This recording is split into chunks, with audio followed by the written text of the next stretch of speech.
BNP শান্তি চায়। কোথাও কেউ বিশৃঙ্খলা সৃষ্টি করলে অন্তর্বর্তী সরকারকে সুষ্ঠু তদন্তের মাধ্যমে অপরাধীকে আইনের আওতায় আনার আহ্বান জানিয়েছেন বিএনপি চেয়ারম্যান তারেক রহমান। কেউ যাতে নির্বাচন বানচালে চক্রান্ত করতে না পারে সে বিষয়ে সতর্ক থাকারও আহ্বান জানান তিনি। ধানের শীষ বিজয়ী হলে 13ই ফেব্রুয়ারি থেকে শুরু হবে জনগণের দিন, দেশকে গড়ে তোলার এক নতুন যাত্রা। সরকার গঠন করতে পারলে বিএনপি পদ্মা ব্যারেজ নির্মাণ কাজে হাত দেবে বলেও জানান তিনি।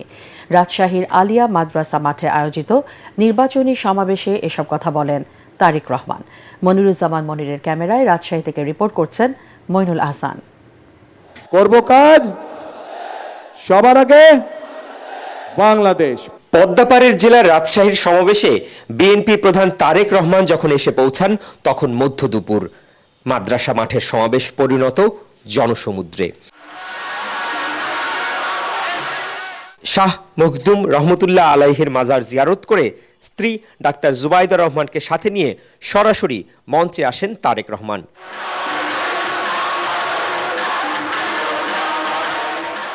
ধানের শীষ আর তারেক রহমানের জয়ধ্বনিতে তখন মুখরিত সমাবেশ প্রাঙ্গণ। 2 দশক পর রাজশাহীর মাটিতে নেতাকর্মী সাধারণ মানুষের অভূতপূর্ব সাড়া পেয়ে উপস্থিত জনতার প্রতি কৃতজ্ঞতা জানান বিএনপি প্রধান।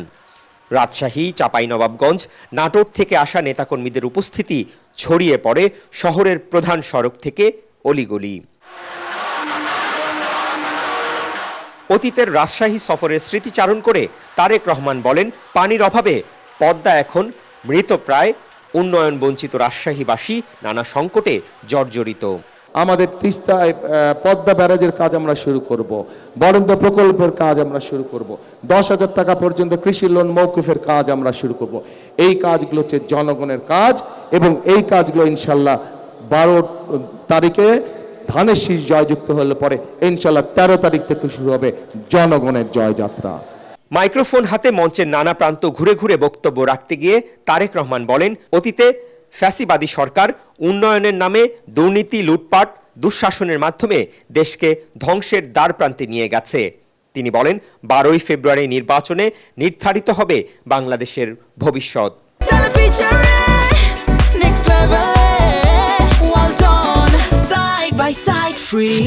আমাদেরকে সিদ্ধান্ত নিতে হবে যে আমরা আগামী দিন দেশকে কোন দিকে পরিচালিত করব।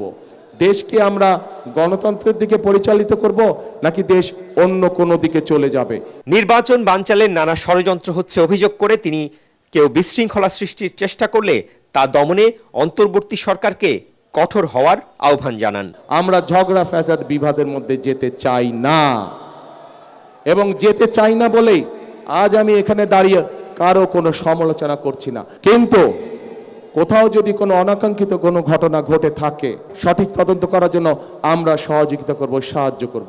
কিন্তু অবশ্যই ঘটনার সঠিক তদন্ত হতে হবে, সঠিক তদন্ত অনুযায়ী দেশের আইন অনুযায়ী বিচার হতে হবে। 3 জেলার বিএনপি প্রার্থীদের পরিচয় করিয়ে দিয়ে দেশবাসীর কাছে ধানের শীষে ভোট দেওয়ার আহ্বান জানান তারেক রহমান। জনগণ যদি 12 তারিখে সজাগ থাকে, জনগণ যদি 12 তারিখে সতর্ক থাকে, 13 তারিখ থেকে শুরু হবে জনগণের দিন ইনশাআল্লাহ। পরে নওগাঁর সমাবেশের উদ্দেশ্যে যাত্রা করেন বিএনপি চেয়ারম্যান। রাতে নিজ জেলা বগুড়ার আলতাফুন্নেসা খেলার মাঠে জনসভায় বক্তব্য রাখবেন তারেক রহমান। রাজশাহীর এই সমাবেশের মধ্য দিয়ে উত্তরাঞ্চলে 3 দিনের নির্বাচনী সফর শুরু করলেন বিএনপি চেয়ারম্যান তারেক রহমান। নেতাকর্মীরা বলছেন, তারেক রহমান দেশে ফেরার পর তাকে নিয়ে সাধারণ মানুষের সহ সমগ্র দেশবাসীর যে উৎসাহ উদ্দীপনা সৃষ্টি হয়েছে, তার উত্তরাঞ্চলের এই সফর এই বিভাগের 39টি সংসদীয় আসনে বিএনপিকে বিপুল বিজয় অর্জন করতে নিয়ামক ভূমিকা পালন করবে। নওগাঁর এটিএম মাঠের জনসভায় বক্তব্য রাখছেন তারেক রহমান।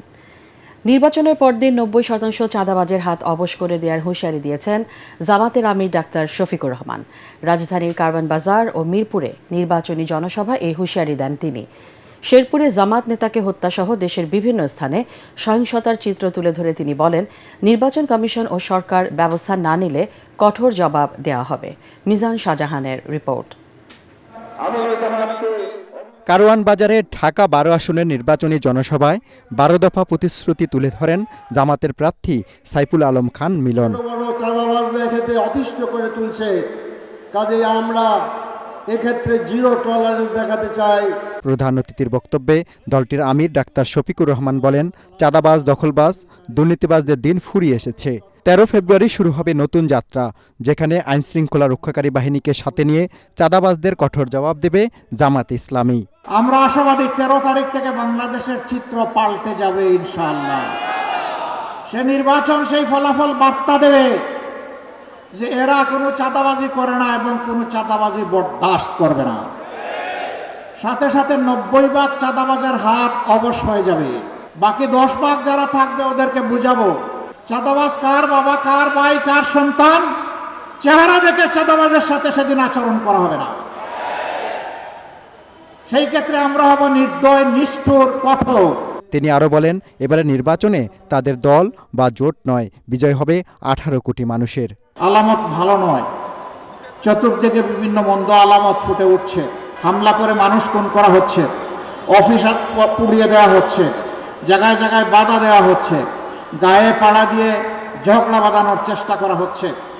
আমরা নির্বাচন কমিশন এবং সরকারকে বলতে চাই, আপনারা বলেছেন সুষ্ঠু এবং ইতিহাসের সবচেয়ে শ্রেষ্ঠ নির্বাচন আপনারা উপহার দেবেন। এখন পর্যন্ত জনগণ আশঙ্কায় আছে, আশ্বস্ত হয়নি। আপনারা উপযুক্ত পদক্ষেপ নিয়ে জনগণকে আস্থায় আনেন। পরে তিনি রাজধানীতে আরও 3টি নির্বাচনী জনসভায় বক্তব্য দেন। ঢাকা 14, ঢাকা 16 ও ঢাকা 17 আসনে দেওয়া বক্তব্যে ডাক্তার শফিকুর রহমান বলেন, যারা চাঁদাবাজি করে তাদের জন্য হালাল কাজের সুযোগ তৈরি করে দেওয়া হবে। আপনি এক হাতে ফ্যামিলি কার্ড, আরেক হাতে আমার মায়ের গায়ে হাত, এই দুইটা আমরা দেখতে চাই না। মারা মিছিল করে আপনাদের কারো কাছে ফ্যামিলি কার্ড চায় না। এই মারা ইজ্জতের সাথে বাঁচতে চায়। আগে আমার মায়ের ইজ্জতের কথা বলুন।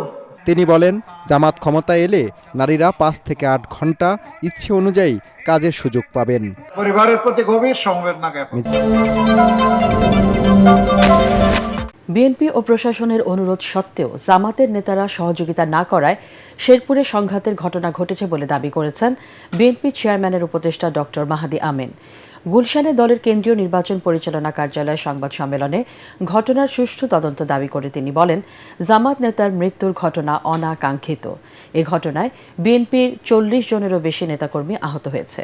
চেয়ারে বসার মতো তুচ্ছ ঘটনাকে কেন্দ্র করে যে সহিংসতার ঘটনা ঘটেছে তা কোনোভাবেই কাম্য নয়। গণ অভ্যুত্থানের পর সবার প্রত্যাশা সংঘাতমুক্ত নির্বাচন, বিএনপি সবসময়ই তা চায়। বিএনপি দোষারোপের রাজনীতি চায় না। তবে শেরপুরের ঘটনাকে কেন্দ্র করে সারা দেশে একটি দল বিশৃঙ্খলা সৃষ্টির অপতৎপরতা চালাচ্ছে।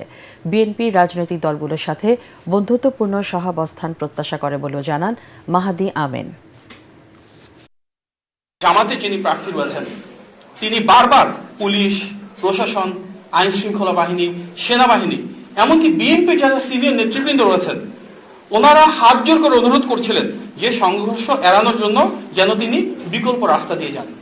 তারপরও সেই প্রার্থী ঠিক ওই রাস্তা দিয়ে যাওয়ার সিদ্ধান্ত নিয়েছেন এবং তিনি বারবার বলছিলেন জীবন যায় যাক, এই সংঘাতকে এড়ানো যেত না। আমরা সেই ফ্যাসিবাদের আমলে ঘুরে ফেরত যেতে চাই না, যেখানে কোনো কিছু হলে দোষারোপের রাজনীতি হবে, কোনো কিছু হলেই সেটাকে নিয়ে স্বার্থ হাসিলের একটা নতুন বয়ান তৈরি করা হবে।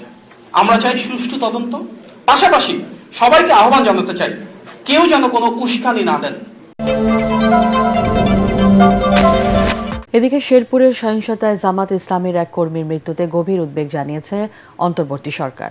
এক বিবৃতিতে সরকারের পক্ষ থেকে আরও জানানো হয়, সহিংসতার ফলে প্রাণহানি সম্পূর্ণ অগ্রহণযোগ্য এবং অত্যন্ত দুঃখজনক। যখন জাতীয় নির্বাচন আর মাত্র 2 সপ্তাহ দূরে, তখন বিএনপি, জামাত ইসলামী সহ সকল রাজনৈতিক দলকে দায়িত্বশীল নেতৃত্ব এবং সমর্থকদের মধ্যে সংযম নিশ্চিত করতে সরকারের পক্ষ থেকে আহ্বান জানানো হয়। এতে বলা হয়, ঘটনার তদন্ত শুরু হয়েছে, জড়িত সবাইকে আইনের আওতায় আনা হবে।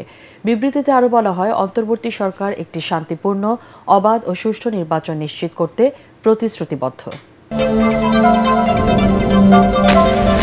পারিবারিক সহিংসতা অধ্যাদেশের খসড়া নীতিগতভাবে অনুমোদন করেছে উপদেষ্টা পরিষদ। সেই সঙ্গে জাতীয় ক্রীড়া পরিষদ অধ্যাদেশ 2026-এর খসড়া চূড়ান্ত ও প্রাণীজাত পণ্য সংঘ নিরোধ অধ্যাদেশের খসড়া নীতিগত চূড়ান্ত অনুমোদন পেয়েছে। প্রধান উপদেষ্টা ডক্টর মোহাম্মদ ইউনূসের সভাপতিত্বে উপদেষ্টা পরিষদের নিয়মিত বৈঠকে এসব অনুমোদন দেয়া হয়।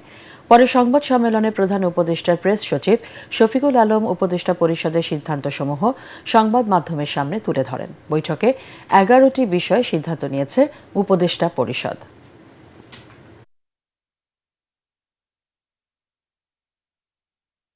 আমদানি নীতি আদেশ 2025-2028 খসড়া অনুমোদন, এগেন এটা খুবই ইম্পর্টেন্ট একটা বিষয়। আপনারা জানেন যে অনেকটা আমরা কতটা রপ্তানিতে বেটার করব সেটা অনেকটা নির্ভর করে হচ্ছে আপনি আমদানিতে আপনার কতটা বেটার আপনি পলিসি করছেন। আপনার রপ্তানিকে এনকারেজ করার জন্য অনেক সময় আমদানি নীতিটাকে আপনাকে এমনভাবে করতে হয় যাতে রপ্তানিযোগ্য পণ্য এদেশে এসে সেটাকে আবার প্রসেস করে আমরা বাইরে পাঠাতে পারি।